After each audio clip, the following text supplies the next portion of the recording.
ये अपने आप में बड़ी बात है, जरा समझिए जरा। सामने की तरफ आप देखेंगे, कैमरे में जूम करें, मैं कैमरा पर्सन हरविंदर आपको दिखा पाएंगे, राधा लिखा हुआ आपको नजर आएगा बाकायदा।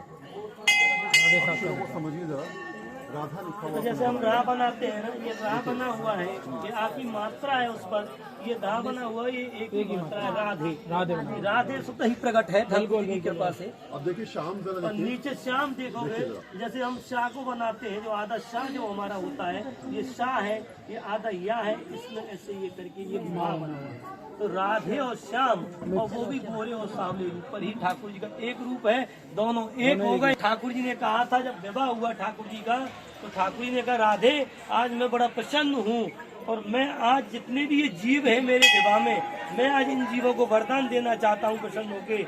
ये जीवों को मैं, इन जीवों को मैं कृपा करना चाहता हूँ। तो राधा रानी प्रसन्न बोली कि प्रभु ये तो सब आपके ही जीव है कन्हैया, जो आप इन्हें वरदान दो उसमें मेरा भी वरदान शामिल होगा।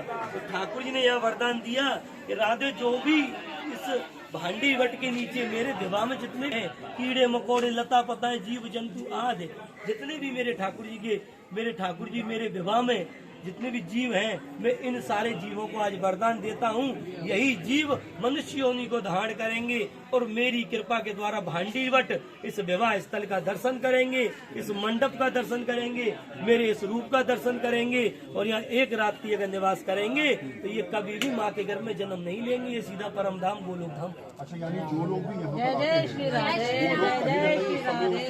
आते हैं जी, जो यहाँ केवल वही भक्त आ सकता है जो ठाकुर जी हमारी किशोरी और कन्हैया जी के विवाह में उपस्थित था, वही भक्त यहाँ तक पहुँचता है। अन्य पर ठाकुर जी कृपा नहीं करते, उसे वृंदावन बुलाते हैं और अपने बिहारी रूप का दर्शन देके वृंदावन से उसे विदा कर देते हैं। पर इस वृंदावन में ये ठाकुर जी का गुप्त वृंदावन है।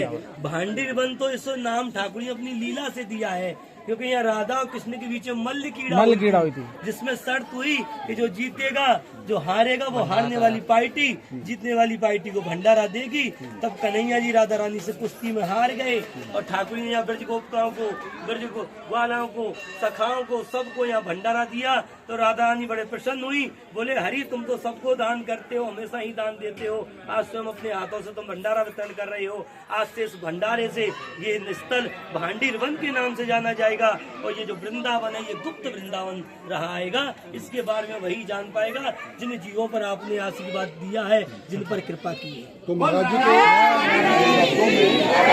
समझ गए होंगे कि क्या ये समझाना चाहते हैं, जो कहानी इन्होंने समझाई। लेकिन एक बहुत स्पष्ट बात है, हम ये कहते आते हैं कि 5-5.5 हजार साल पहले भगवान श्री कृष्ण यहाँ पर वास कर